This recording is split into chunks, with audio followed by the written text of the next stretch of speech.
Hi. Well, hi everyone, and welcome to another edition of the Bastion Roundtable. Today we've got Hayley Jarick from the Supply Chain Sustainability School to talk to us all things about the school, sustainability, training, education, and the upcoming ASCI 2021 conference in July. So before we get into our chat today, I wanted to quickly introduce Hayley. I've known Hayley for a couple of years now. But she is the CEO of the Supply Chain Sustainability School and has been in that role for about 2 years now, based out of Sydney. Prior to this current role, Hayley has worked for companies like BlueScope Steel, Resolution Institute, and the Infrastructure Sustainability Council of Australia. Hayley's got a bachelor's degree in commerce from the University of Wollongong and an MBA from the Australian Graduate School of Management. She has a passion for supply chain, education, and the pursuit of sustainability goals across all industries. So, who better to bring on to talk about these areas than Hayley? Why this topic? Look, we did do a session a couple weeks ago with Renato Gobo from Braskem. He's in the petrochemical space. So he's a producer, a manufacturer. And we were talking about some of the initiatives that they were going through as an organization to reduce their footprint, to improve the way they produce and distribute product. Look, it's a long road ahead for them and for a lot of manufacturers.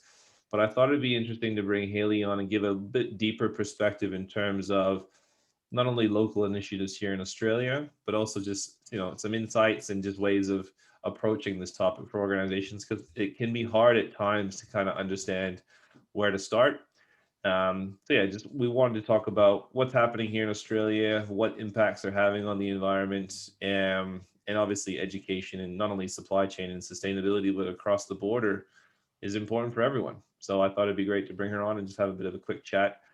So first of all, thanks for coming on, Hayley. It's lovely to see you. Great to be here. Thanks for inviting me along. Yeah, no problem. So look, I guess just to kind of start off, if you wouldn't mind giving us just a bit of an update. I know the school's gone through a little bit of a change, or in the process of going through a bit of a change. So maybe a bit of background on school and where it's heading to moving forward. Sure, but first I'd like to acknowledge the traditional custodians of country throughout Australia. I'm coming to you today from Gadigal land, and I'm sure that as we do all things virtually, that there's lots of different countries that we're all in as we join us today. So I just acknowledge the traditional owners. Thanks for having me. So about the school, for those of you who are thinking, I've never heard of the Supply Chain Sustainability School and what a mouthful to try and spit out. Trust me, I say it more than anyone and I still think it's a mouthful. That's pretty good. That's pretty good. Bit of an origin story. So the school started in London for the London Olympic Games as a construction initiative to try and educate their construction workforce to build the Green Olympics. Yep. And a few of us in Australia sat around and went, what a great idea. Let's try and bring that to Australia. So 6 years ago, we launched in Australia for the building and construction industry as essentially a industry-sponsored free educational platform for people to learn about sustainability in construction. Okay. And so where we've gone recently is that, a few years have passed through and it's organically, naturally grown into all sort of affiliated industries with construction. So then we tapped into property and then property services and then the suppliers coming into construction. So in the manufacturing sector. So it's naturally sort of grown in different industries about that. So we sort of very strategically sat down at the end of last year and said, well, where do we want to go and where does this apply to? And so we now have a 2030 strategy to say all industries across Australia and New Zealand is where we want to get to by 2030. Okay. So I think that's completely doable. I mean, sustainability, the topic areas are fairly generic across all industries. Yeah, and then we can develop those bespoke industry-specific types of information of where we need to get to.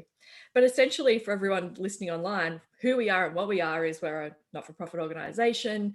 We collectively fund the development of educational resources through a membership model, so that all of those educational resources are available for free to everyone to tap into online as a resource that every industry can use and get involved with. So fairly exciting space and a great evolution of where we were, where we are now and where we plan to get to. Sure. No, look, that's a great intro. Thanks. Look, one of the things I wanted to ask and just get a bit of sense around, we actually just recently produced a report around, some of the challenges of getting the next generation, I sound like an old man saying that, but the next generation interested in supply chain, right? And the development and education required. How do you see that? I mean, it's a broad topic, so it can be difficult to narrow down, but just in terms of general, where the market's at for that particular space, how do you as an organization kind of approach that topic and look to provide, benefits to, the supply chain professional network? Yeah, so I suppose there's a couple of things in that. I don't think supply chain has ever been sexier as it has been in the past 12 months. Agreed. So I think, if you did a number of pieces of research now, sort of after it's been such in the limelight, professionals in the supply chain space have really been put under the hammer and have just come out and shone really through all of the challenges of the past 18 months. So if there's ever a bigger advertisement to get into supply chain, I think a pandemic and getting it interesting and everyone actually getting involved with it is such a great space. I mean, I don't know about you, but I look through my social feed and everybody seems to be an expert on supply chain. So we shouldn't have any shortage of talent as we come through that space. But then to touch on more broadly, like I think that there's a few strategic and long-term things that you need to get involved with. I think the professional accreditation bodies like ASCI and SIPS that have come through and really sort of owning that space and making it like a certified professional body space that you can really get your teeth into and enhancing the professionalism of the industry is a massive step in sort of ticking those boxes for getting people getting involved and getting people brought into that space. But I also think, and kind of where we sit in that space is it's keeping it modern, keeping it changing and evolving as we go through. I know when I remember sitting in doing my undergraduate degree and sort of 3.5 years in, by the time I graduated, I was already whinging that some of the stuff I learned was outdated. And I think that we're all sort of facing those challenges today. I mean, I think if you sat there and said 2 years ago, you went and did a logistics and supply chain course around, how to efficiently forecast and exactly what stock levels you'll need to keep in mind. And I think all of that just got thrown out the window last year. And so a lot of people have now got this newfound appreciation for almost just-in-time learning. That's a good point. And I want to sorry to cut you off. One of the things that we've noticed and we've been talking about too is around the education, there's not a globally recognized standard, almost like a CPA, right? There's not an accreditation that defines you as a certified professional in the space. So it can be hard as much as good work ASCI is doing in other organizations, they're not accepted regionally or globally as the gold standard as to you've got that certification. So you are validated as a true supply chain professional, knowing what good looks like. And so that's part of the challenge I'm sure you as an organization also have in some of the areas you work into. Yeah. And like I said, it is a bit of a challenge as well in that you need to continually keep yourselves updated. I mean, this whole notion of you go and complete a course and then you've ticked a box and that's it. You've now been educated, well done, move into the workforce and you don't need to do anything like that ever again. I mean, that notion's completely out the window. In terms of demographic studies, everyone's saying you'll have 8 careers in your lifetime before you retire. So even just thinking that through, that whole concept of study for 8 years and then go forth and live in the world, it's just not a foreseeable model that in the future where you can't have 8 career choices and 8 years of schooling for each of them and as we go through. So I think we need to get smarter as well around, where are the experienced professionals from other industries and how can we convert them over into supply chain? Because all that base level knowledge of just how business functions and how the world works are such vital skills that you can't really teach and are so essential to working in this space really well as well. No, that's a great point. I mean, are you guys approaching the market in terms of the training and educational piece any different ways, or any new initiatives you're trying, or any not secrets you can share, but is there any because of not only the digital capacity of learning now has obviously changed significantly over the last couple of years, but the need for quicker upskilling, right? Are you approaching that in any different manner or trying new things to see what works? Absolutely. Like I remember 6 years ago, we thought trying to get something like Environmental Management 101 down to a 1-hour course was unachievable. Now we're doing that in 5 minutes. So, you know, That's pretty good.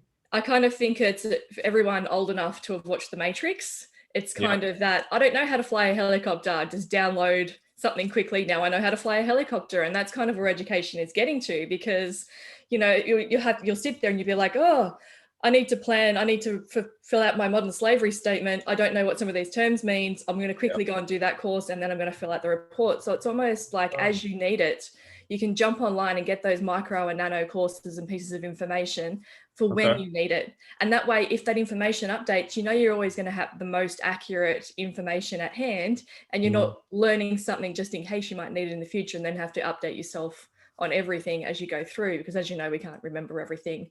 So it's always good just to have that, like I said, just in time learning of I'm about to do this, I need to learn this.